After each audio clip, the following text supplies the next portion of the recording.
Back at 7:44 this morning on Today investigates a serious hazard facing young drivers that is often overlooked. NBC's senior investigative correspondent Lisa Myers is in Bethesda, Maryland with details.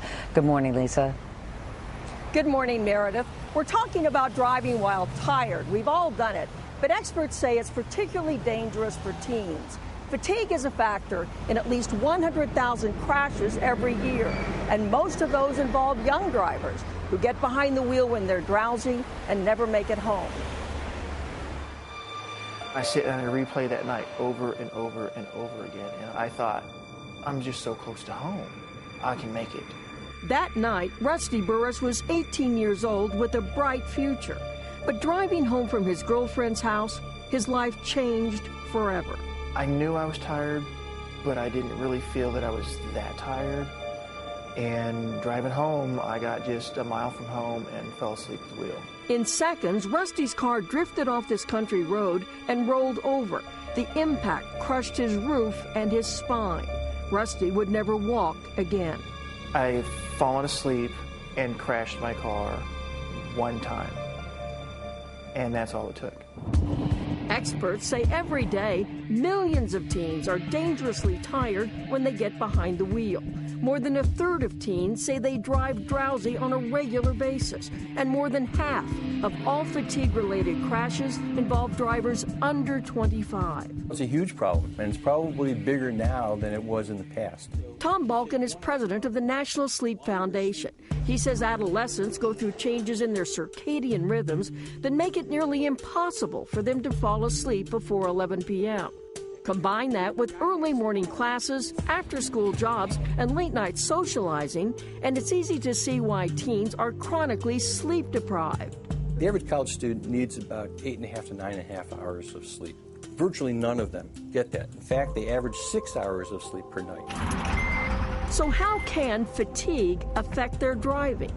Today's show, how may I help you? To find out, we set up an unscientific experiment with 3 Today Show interns, Patrick, Meredith, and Brian, all college students who habitually drive after not much sleep. Last summer, I was driving tired almost every day. When it's final season, there's no sleep. That's when the drowsy driving starts to kick in. For our experiment, we kept our kids up for an entire night, no naps or caffeine. Experts told us that would simulate the level of fatigue students typically suffer after a week of insufficient sleep. You don't want to hit a cone. Then we brought them here to the Skip Barber Driving School in Connecticut, where with safety instructors by their side, we put them through 2 road tests, a tight, twisty loop, and an emergency lane change. We're testing today their ability to instantaneously react to an unexpected situation. Hitting any cones would be the equivalent of a crash in the real world. The day before, all 3 had driven these courses wide awake and aced them. I haven't hit any cones, and I think it's not that hard. I feel pretty confident. Once you got the hang of it, it wasn't that bad. But watch the difference when they're drowsy. Our kids swerve wildly through turns, hitting cone after cone after cone. If that had been a real-world situation, he would have had a pretty violent crash. Inside the car, you'd never know it. Even as they crash, our drowsy students remain slack-jawed and dazed. Patrick clearly is giddy. He almost seems drunk. In many ways, driving drowsy is very much like driving drunk. We showed the video to Tom Balkin, our sleep expert. He says drowsiness, like alcohol, can severely impair a driver's reflexes, judgment, and awareness.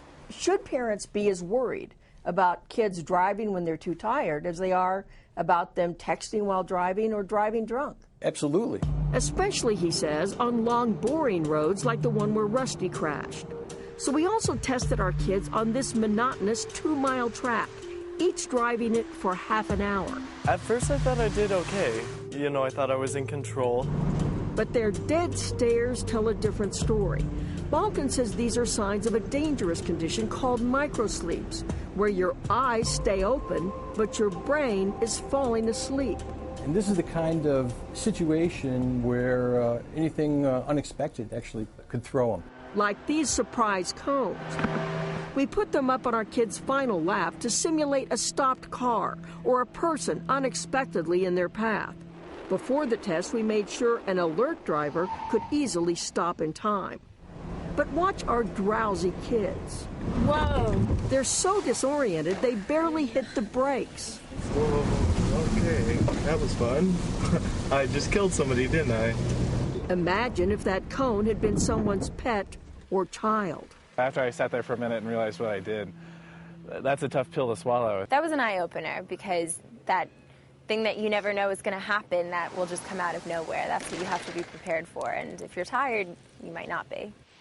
A realization that came too late for Rusty Burris. When you're tired, stop. Don't push it. Because even though you've only got a mile left, you could be throwing your entire life away trying to drive one more mile. Now, sleep experts say parents should treat drowsy driving just like drunk driving. Tell your kid if he's tired to call you. You'll come pick him up.